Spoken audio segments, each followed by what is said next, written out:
안녕하세요. 최근 SK하이닉스와 삼성전자의 널뛰기 장세에 밤잠 설치는 분들 많으실 텐데요.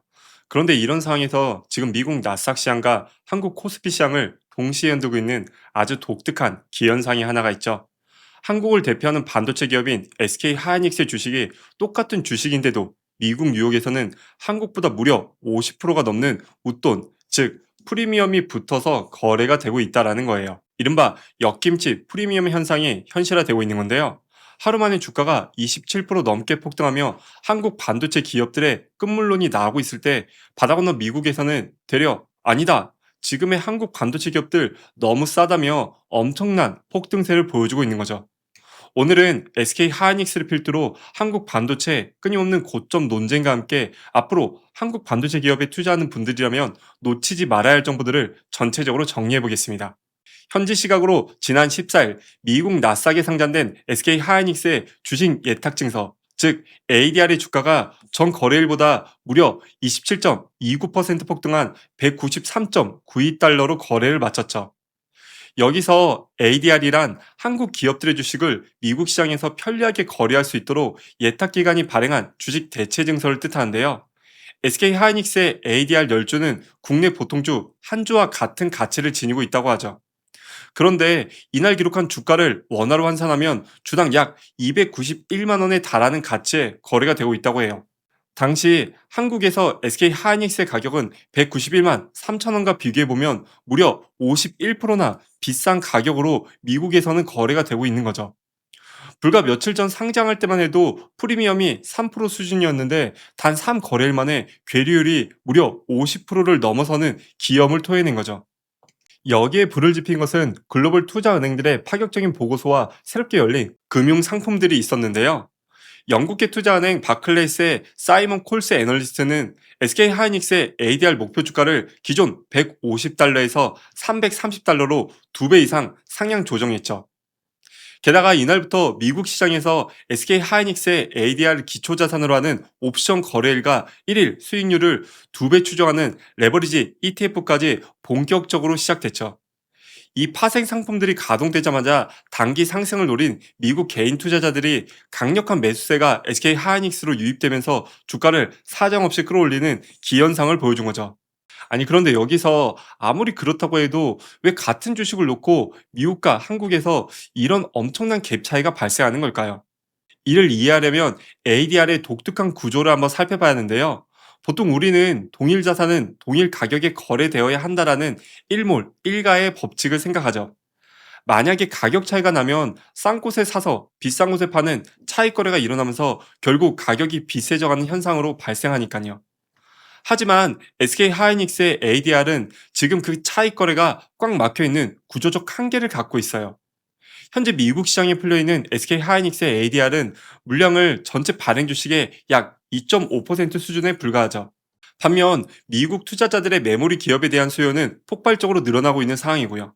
한국 상장 주식을 미국 ADR로 전환해서 차익을 얻으려면 예탁 기간을 거쳐야 하고 복잡한 외국환 규정과 세금 이슈, 그리고 실시간 송금 제약 등 여러 가지 현실적 어려움들이 발생하죠.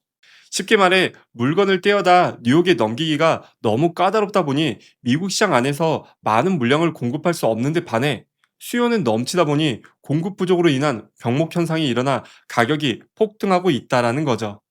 이런 현상은 SK 하이닉스뿐만 아니라 다른 기업에서도 나타나고 있는 현상이에요. 세계 최대 파운드리 기업인 대만의 TSMC 역시 비슷한 길을 걸었죠.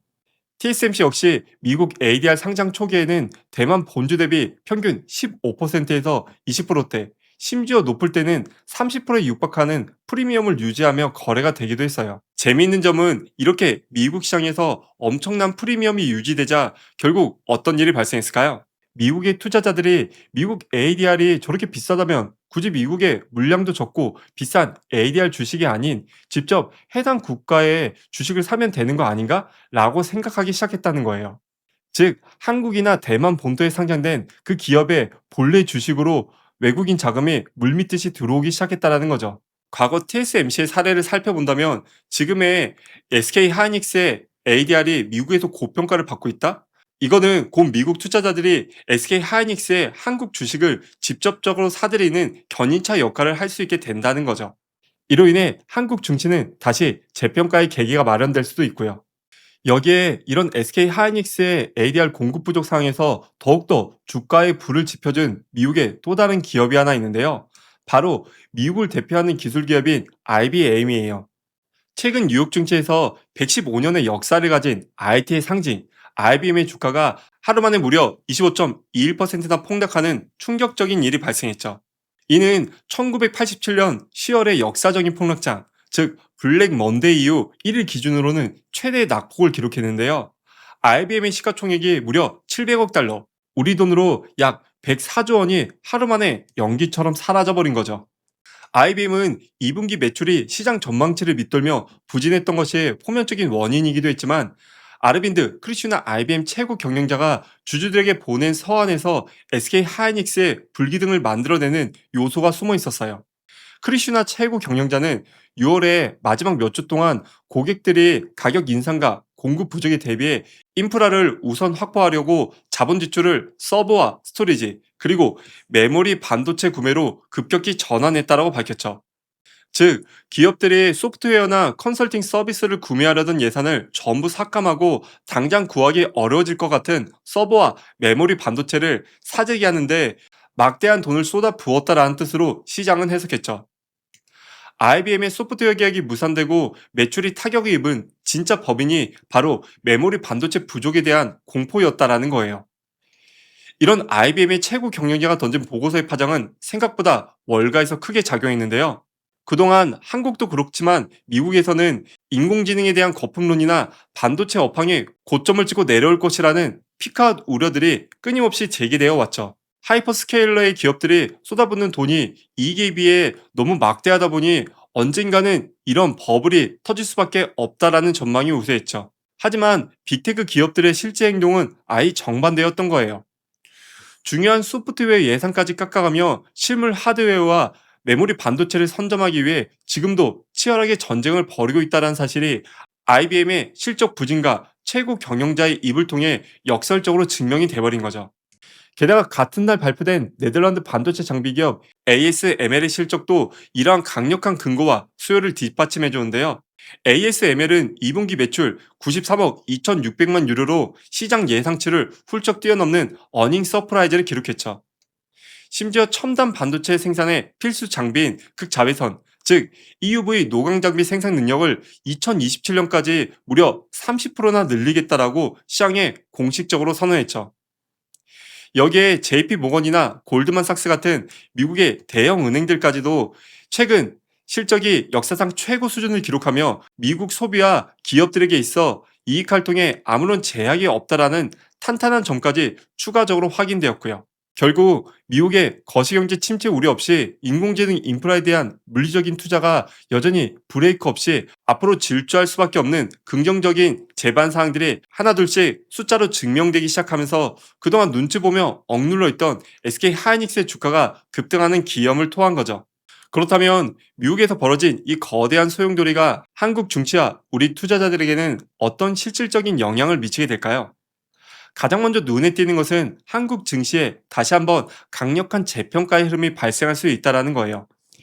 미국의 ADR 가격이 한국 주가보다 무려 50% 이상 높은 계리율을 보이자 외국인 투자자들 눈에는 한국 코스피에 상장된 SK 하이닉스 보통주가 엄청난 박앤세일 상품으로 보일 수밖에 없죠.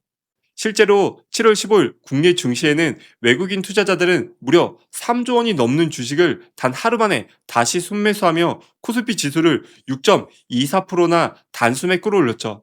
주당 160만 원대까지 급락하며 반도체 고점론 공포에 휩싸였던 SK 하이닉스가 하루 만에 10% 가까이 폭등하며 단숨에 200만 원 선을 회복하기도 했고요. 지주사인 SK 스퀘어 역시 16%가 넘는 폭등세를 기록하기도 했고요. 앞장에서 말한 TSMC의 사례처럼 미국에 상장된 SK 하이닉스 ADR이 만약에 한국에 상장된 SK 하이닉스와 높은 계리율을 보인다면 앞으로 이런 외국인 순매수는 더욱더 증가할 수밖에 없는 요소가 될 수 있어요. 하지만 우리가 반드시 경계해야 할 변수도 존재하죠. 이번 급등을 주도한 건 파생 상품, 즉 단일 종목 레버리지 ETF의 부작용 문제인데요.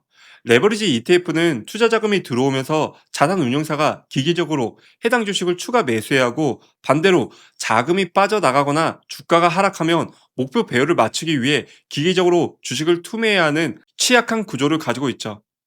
골드만삭스 역시 최근 보고서에서 단일 종목 레버리지 ETF의 기계적 매매가 한국 반도체주의 주가 변동성을 극단적으로 키웠다라고 지적하고 있고요. 이러한 급격한 널뛰기 장세에 대한 우려가 커지자 이재명 대통령 역시 한국거래소 업무보고서에 관련 단일 종목 레버리지 ETF에 대해서 신속한 보완 대책 마련을 지시했고요. 금융감독원 역시 투자자 진입 요건 강화 등 제도 개선을 검토 중인 만큼 앞으로 규제 변화에 따른 단기 수급 변동성은 반드시 염두에 두어야 할 부분인 것 같아요. 그럼에도 불구하고 장기적인 방향은 꽤나 좋아 보이는데요. SK 하이닉스와 삼성전자 등 메모리 반도체 투톱 기업들의 이익은 당분간은 전 세계 기업들을 다 열거하더라도 대체 불가능할 만큼 견고한 흐름을 보이고 있죠. 미국의 바클레이스가 지적했듯 글로벌 클라우드 사업자들이 보안과 신뢰성 문제로 중국산 메모리를 본격적으로 채택하기에는 어려운 상황이고, 이런 고대역폭 메모리 HBM 시장에 독점적 지위를 가진 SK 하이닉스나 삼성전자의 입지는 당분간 쉽게 흔들리지 않을 것으로 전망되고 있죠. 메모리 공급 부족 현상이 최소 2028년까지 장기화할 것이라는 전망과 함께 단기적인 큰 폭의 변동성은 있을지언정 인공지능 반도체 슈퍼사이클은 여전히 강력하고 유효하다는 시사점을 던지고 있죠. 정리해 보겠습니다. 주가는 인간의 심리가 반영되기에 단기적으로 큰 폭으로 하락하기도 하고, 미국 나스닥처럼 50% 프리미엄을 얹어 폭등하기도 하죠. 하지만 결국 주가를 원래 자리로 되돌려 놓는 것은 기업의 실적과 강력한 펀더멘털의 본질이라는 것에는 변함이 없겠죠. IBM의 뼈아픈 실적 고백과 ASML의 증설 데이터가 가리키는 방향은 명확하죠. 여러 우려로 인해 한국 반도체의 많은 설왕설래 고점론이 계속 연이어 나오고 있지만, 인공지능 메모리 반도체 시대는 이제 막 서막을 지났을 뿐이라는 점이 아닐까 싶은데요. 단기적인 가격 왜곡과 파생 상품의 흔들림에 일일비하기보다는 거대한 산업적 패러다임의 변화를 차분히 살펴보며 변동성 장세를 나만의 속도로 조절해보는 지혜가 그 어느 때보다도 필요한 사항이지 않을까 싶습니다. 긴 영상 시청 감사드리고요. 저는 다음에 더 유익하고 재미있는 이야기로 다시 찾아오겠습니다. 감사합니다.